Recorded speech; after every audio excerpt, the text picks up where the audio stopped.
ऐसी तो जनाब आज जनाब आपको पता ही है कि सबसे बड़ी जो खबर थी जो इंटरनेशनल मीडिया में वो यही थी कि पुतिन साहब जो हैं वो जो 4 इलाके हैं यूक्रेन के वो उसको जो रेफरेंडम कराया था पिछले दिनों में अब उसकी एनेक्सेशन करेंगे। अच्छा, उसी सिनेरियो में आज जो हमारे ट्रूडो साहब हैं वो बड़े गुस्से में थे और उन्होंने कहा जी कि ये जो पुतिन साहब ने ये जो कुछ भी किया है इसको हम कंडेम करते हैं, जैसे कि दूसरी वेस्टर्न वर्ल्ड भी इसको कंडेम कर रही है। और वो कह रही है कि ये जो कुछ आपने किया है इसके ऊपर एक तो हमला किया यूक्रेन के ऊपर, एक सॉवरेन कंट्री था, और फिर आपने जो है इसका मैप रीड्रॉ करने की आपने कोशिश की है। और यहाँ पे जो आप करवा रहे हैं वोटिंग ये बिल्कुल गलत है, क्योंकि मॉस्को ने ये क्लेम किया था कि 87% जो हैं उन्होंने वोटिंग की और उन्होंने कहा है कि वो रशिया को ज्वाइन करना चाहते हैं।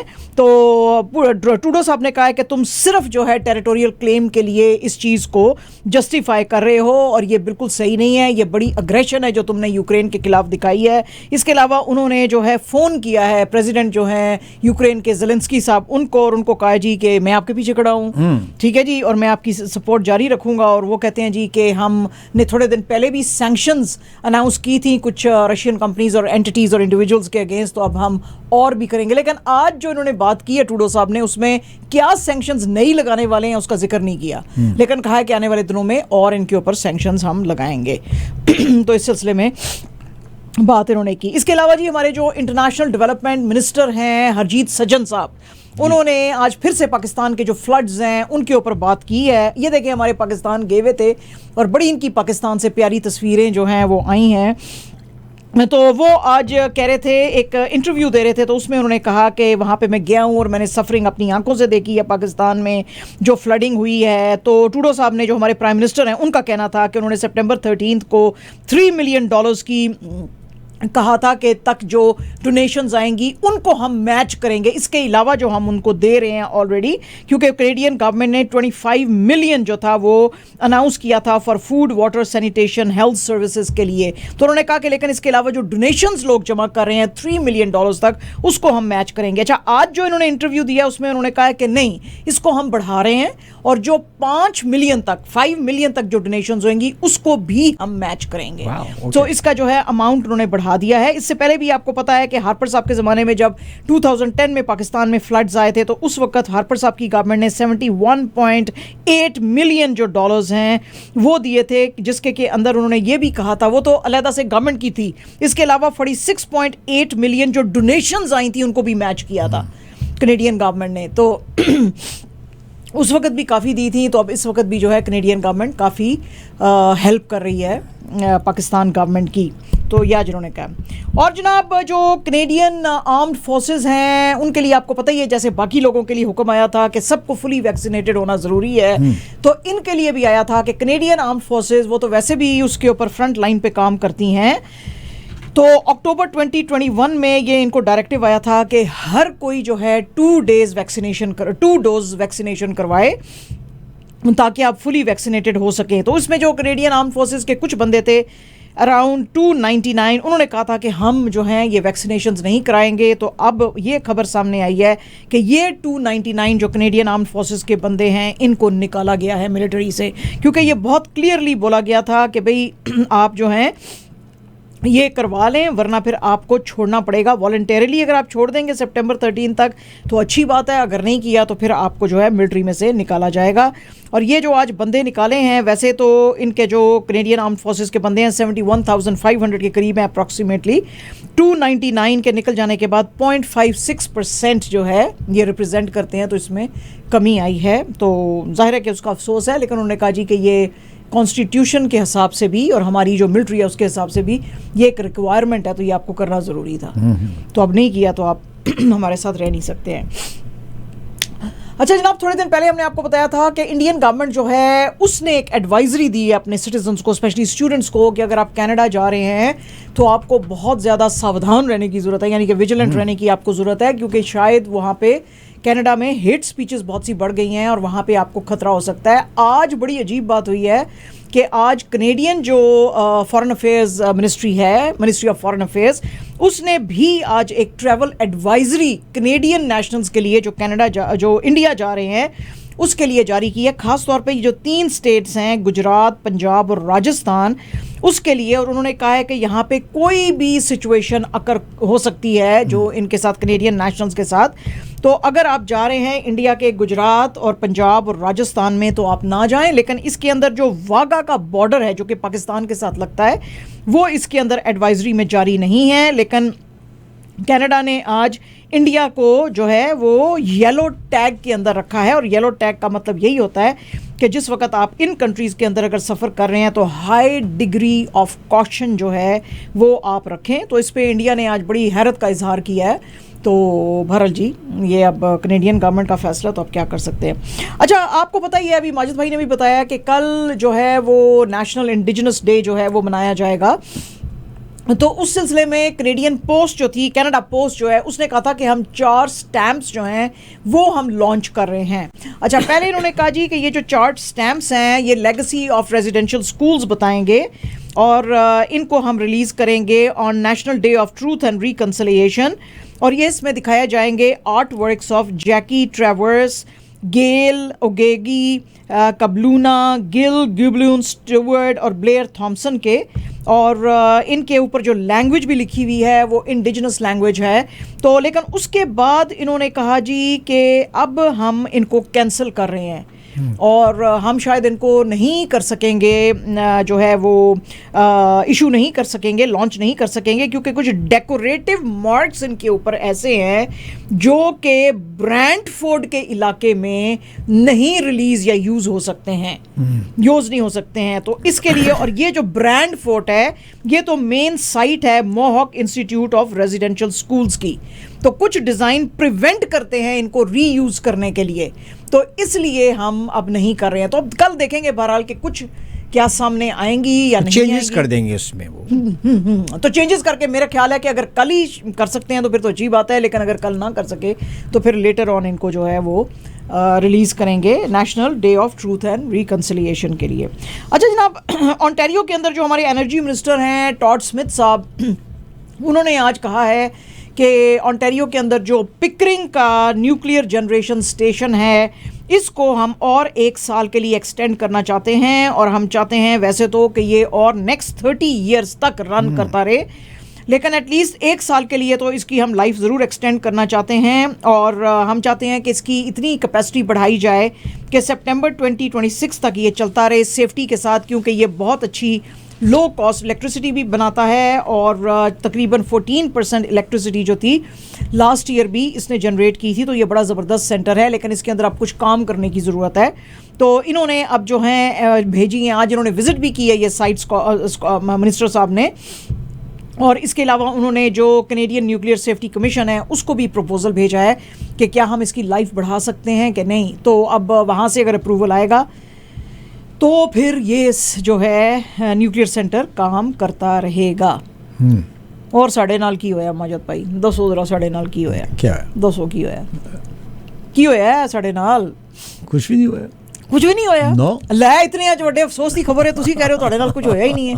हम कब से लॉटरी के टिकट ले रहे हैं भाई, हाँ जी, कब से ले रहे हैं, और दुश्मनों की लॉटरी निकल आई है।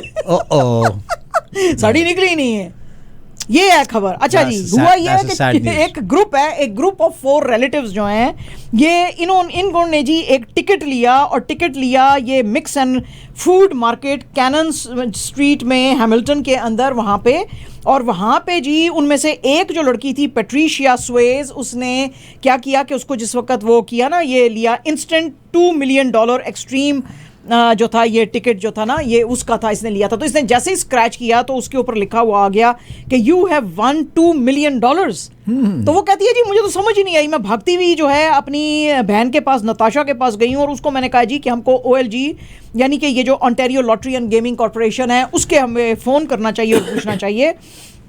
तो इन्होंने जब उनको फ़ोन किया तो उन्होंने कहा हाँ जी बिल्कुल, आप जो हैं आपकी $2 मिलियन की क्या बात है, लॉटरी निकल आई है। तो अब इसमें उनसे पूछा गया, आज लिया गया, इनके इंटरव्यूज़ लिए गए कि आप क्या करेंगे। तो नताशा जो है उसने कहा जी कि मैं तो अपनी मॉर्गेज पे करूंगी और उसके बाद जो पैसे बचेंगे उससे ट्रैवल करूंगी। रॉस एल्बनीज और जो हैं ये पैट्रिशिया स्वेजी, इन्होंने कहा है जी कि हम तो अपने जाके जो कि जहाँ भी हमारे वो हैं रिलेटिव्स और फैमिली और उनको हम मिलेंगे। तो मतलब है ट्रेवल के ही ज़्यादा जो हैं वो इनके जो हैं प्लेन्स हैं। तो देखो जी इनकी निकल आई है, साड़ी नहीं निकली $1 मिलियन दी लॉटरी साड़ी नहीं निकली, कोई बात नहीं हमारी निकलेगी। तो वो कहते हैं जी 8 साल से ये चारों का जो ग्रुप है मिल मिल के ऐसे खरीदते थे। तो हमें तो भी 8 साल नहीं हुए ना। हाँ। 8 साल के बाद हमारे ठीक है जब 2 मिलियन की वैल्यू जीरो हो जाएगी, दुनिया कायम है, परवाह ना करें आप। इसीलिए हर शाख पे उल्लू बैठे। अच्छा जी, ये माजिद भाई जो है ना मुझे सीरियसली काम नहीं करने देते हैं। ऑनेस्टली मैं बहुत सीरियसली ये देना चाहती हूँ खरबें, लेकिन माजिद भाई ऐसी बातें करते रहते हैं बीच में। टॉपिक ऐसे निकल आता है ना। ਲੈ मैंने लॉटरी की गल की है तो तुसी कुछ और दे और कर रहे हो माजिद भाई। व्हाट इज़ दिस, कम कर दे। अच्छा जी, अच्छा जनाब, एक म्यांमार की ब्यूटी क्वीन है हैन ले, 23 ईयर्स उनकी एज है और बड़ी इनको आपको पता है कि फेम मिली थी जिस वक्त ये बैंकॉक गई थी मिस ग्रैंड इंटरनेशनल का कंपटीशन लेने के लिए 2021 में। तो वहाँ पे ये एक प्ले कार्ड जो थी वो कैरी कर रही थी, प्रे फॉर म्यांमार, और ये बताना चाह रही थी कि वहाँ की जो मिलिट्री जनता है वो बड़ी ज़्यादा ह्यूमन राइट्स अट्रॉसिटीज़ के अंदर इन्वॉल्व है और वहाँ पे बहुत सारे जो हैं वो जुल्म हो रहे हैं। तो उसके बाद इनको बहुत सारे जो हैं डेथ थ्रेट्स मिलना शुरू हो गए थे। तो इसीलिए इन्होंने फिर फैसला किया था कि ये म्यांमार में नहीं जाएंगी, ये थाईलैंड में ही रहेंगी। लेकिन कुछ दिन पहले ये वियतनाम गई हैं और वियतनाम से ये जाना चाहती थी, वैसे तो बैंकॉक से ये कनाडा आना चाहती थी, लेकिन फिर इन्होंने कहा जी वियतनाम इनको बुलाया गया, उधर एक इवेंट के लिए गई, उन्होंने कहा जी फिर कनाडा से फिर बैंकॉक से होकर मैं कनाडा जाऊंगी। लेकिन जिस वक्त ये वापस बैंकॉक के सवर्णा भूमि इंटरनेशनल एयरपोर्ट पे पहुंची हैं तो वहाँ पे इनको ऑफिशियल्स ने रोक लिया है और उन्होंने कहा जी कि आपके वीज़ा और आपके पासपोर्ट के अंदर कुछ जो हैं वो प्रॉब्लम्स हैं। तो एज अ रिजल्ट अब ये पता नहीं कनाडा में ट्रैवल कर सकेगी या नहीं, क्योंकि ये सोचती थी कि कनाडा में आके रेफ्यूजी स्टेटस जो है उसके लिए वो करेगी। तो जाहिर है जी ब्यूटी क्वीन है, इसमें उन्होंने दे ही देना सी कैनेडियन सिटीजनशिप है जी नहीं, मगर अब तो मुश्किल है, अब मुश्किल है। तो ये जो है अब फंस गई है। तो अब कनाडा की तरफ से कोई वैसे अभी रिएक्शन नहीं है, क्योंकि कनाडा तो बेचारा मरा जाता है ना हर बंदे के लिए इस तरह के। तो कनाडा की तरफ से भी कोई खबर नहीं आई कि क्या करेगी कनेडियन गवर्नमेंट, तो अब हम आपको अपडेट करेंगे। रॉयटर्स की जो ये खबर है जी, ये जो सुबह सुबह आई थी, जो ये अभी हमने जिससे अपनी कहानी शुरू की है कि पुतिन साहब ने कहा है कि कल वो जो डॉक्यूमेंट्स हैं उनके ऊपर साइन कर देंगे जिससे कि 4 जो यूक्रेनियन जो इलाके हैं वो अनेक्स कर लिए जाएंगे और उनको बनाया जाएगा पार्ट ऑफ रशिया। और ये जो इलाके हैं ये अगर आपने इनकी डिटेल्स अगर जो हमारे देख रहे हैं टीवी देख रहे हैं उनके बिल्कुल सामने हैं ये 4 इलाके जो हैं। ये 4 इलाके हैं खेरसोन, कैप्रीजिया, डॉन्स्क और लुहांस्क के। तो ये 4 इलाके जो हैं इनमें वो कहते हैं जी कि हमने वो करवाई थी जो है वो रेफरेंडम, और इन्होंने कहा कि हम रशिया का हिस्सा बनना चाहते हैं। अब जाहिर है कि इसको जो रशिया है वो कह रहा है कि ये नहीं रहना चाहते हैं यूक्रेन के साथ। जो वेस्टर्न वर्ल्ड और यूएस है वो कह रही है कि आप इलीगली जो है वॉर के थ्रू ये सीज कर रहे हैं ये सारी लैंड। गन पॉइंट पे हमें खबरें मिली हैं कि आपने गन पॉइंट पे लोगों को कहा है कि आप ये जो है रशिया का साथ दें। तो ये सारा बिल्कुल फ़ोनी है, ये सारा कुछ भी ठीक नहीं है, फेक है इसके अंदर। जबकि रशिया ने कहा है कि जी ये सब कुछ जो है जनता जो है उसकी मर्ज़ी है, उसकी आवाज़ है और उस सिलसिले में हम ये कर रहे हैं। तो इन्होंने अब कहा है यूएस ने भी और यूरोपियन यूनियन ने भी कि अच्छा ठीक है पायन कोई नहीं तुसी कर लो, आपके ऊपर और एडिशनल सैंक्शंस लगाए जाएंगे। तो अब कहाँ तक लगाएंगे और किधर किधर लगाएंगे तो फिर अब ये तो आने वाले दिनों में पता चलेगा। अच्छा जी, ये जो हम आपको बता रहे हैं कि ईरान के अंदर भी बहुत दिनों से प्रोटेस्ट चल रहे हैं और काफ़ी लोग उसके अंदर मारामारी भी चल रही है, काफ़ी उसके अंदर वो जो है लोगों की डेथ्स हो गई हैं और काफ़ी लोग ज़ख्मी भी हैं। क्योंकि वहाँ पे वो जो लड़की थी माजा अमीनी 22 ईयर्स की थी, उसने वेस्टर्न ड्रेस पहन के सर पे प्रॉपरली ना ढांक के बाहर निकल गई थी। तो ईरान की मोरालिटी पुलिस ने पकड़ लिया था उसको और उसमें वो अलेजली उनकी कस्टडी में डेथ हो गई। तो आज ईरानियन प्रेसिडेंट इब्राहिम रईसी जो हैं उन्होंने बड़ा रिएक्शन शो किया। दुनिया जो अब बता रही है कि जी बड़ा ये जुल्म हो रहा है ईरान के अंदर और ये हो रहा है और वो हो रहा है। तो आज इन्होंने प्रेसिडेंट रईसी ने कहा है कि ये जो कुछ भी कस्टडी के अंदर इनकी डेथ हुई है वो बहुत ज़्यादा अफसोस का वाकया है, लेकिन इसका मतलब ये नहीं है कि लोग जो हैं अब मुल्क के अंदर केओस पैदा कर दें। ये केओस जो इन्होंने पैदा किया हुआ है ये अनएक्सेप्टेबल है और लोग जो हैं अब गवर्नमेंट की रेड लाइन को क्रॉस कर रहे हैं और हम ये नहीं करने देंगे, क्योंकि इसका मतलब है कि आप लोगों की सिक्योरिटी जो है उसको स्टेक पे डाल रहे हैं और इसकी इजाज़त नहीं दी जाएगी। आप कॉन्स्टेंटली राइट्स कर रहे हैं तो इसकी इजाज़त नहीं है। लेकिन जो मर्जी गवर्नमेंट कह रही है या जो मर्जी प्रेसिडेंट रईसी साहब कह रहे हैं, लोगों का जो रिजॉल्व है वो बिल्कुल अब ख़त्म नहीं हो रहा है। लोग कॉन्स्टेंटली सड़कों पे हैं, हालांकि सिक्योरिटी फोर्सेस बड़ा फियर्स तरीके से इनके ऊपर क्रैकडाउन कर रही हैं, लोगों की डेथ्स भी हो रही हैं। और जो सोशल मीडिया के ऊपर अगर आप वीडियोस देखें तो वो उसमें कॉन्स्टेंटली इरानियंस जो हैं वो चांट कर रहे हैं डेथ्स टू डिक्टेटर, और वो चाहते नहीं है कि अब ये जो क्लैरिक्स हैं इनकी गवर्नमेंट जो है अब 4 डेकेड्स के बाद भी, यानी 40 साल के बाद भी कंटिन्यू रहे। ईरान वैसा ही होना चाहता है जैसे कि 40 साल पहले वो था, बहुत ही आज़ाद, मॉडर्न, वेस्टर्नाइज्ड। तो वो कहते हैं अब हमको मौलवियों के अंडर नहीं रहना है। तो बहरहाल अब देखेंगे आने वाले दिनों में इसमें क्या होएगा। हरिकेन ईन जो है जी, उसने फ्लोरिडा में बेतहाशा जो है वो तबाही मचाई हुई है, और लोग जो हैं उनके घर सारे फ्लडेड हैं, चीज़ें टूट गई हैं, चीज़ें उड़ उड़ के गई हैं, और बहुत सारा नुकसान नर्सिंग होम्स और हॉस्पिटल्स और गाड़ियाँ और ब्रिजेस और रोड्स का हुआ है, और बहुत सारा जो वाटर फ्रंट इनका है वो बिल्कुल ही तबाह हो गया है। और वो कहते हैं जी कि 2.7 मिलियन लोग जो हैं अभी तक उनको इलेक्ट्रिसिटी जो है वो भी रिस्टोर नहीं की जा सकी है ऑरलैंडो और उसके आसपास के इलाकों में। यहाँ पे विंड्स जो थी ऑफ 665 किलोमीटर्स पर आवर की चल रही थी, और उसके साथ तूफ़ानी बारिशें भी हो रही थी। और जो यहाँ पे पानी अब ठहरा हुआ है विंड्स इसके रेन की वजह से, फ्लड वाटर जो है वो कह रहे हैं जी वेस्ट हाई है, कमर जितना जो है यहाँ पे हाई है। और इसके अलावा जो है सारी गाड़ियाँ डूबी हुई हैं, गाड़ियाँ सब डूबी हुई हैं, और सेनेबल कॉजवे जो है वो कहते हैं जी वो भी सारा जगह जगह पे सी के ऊपर टूटा पड़ा है।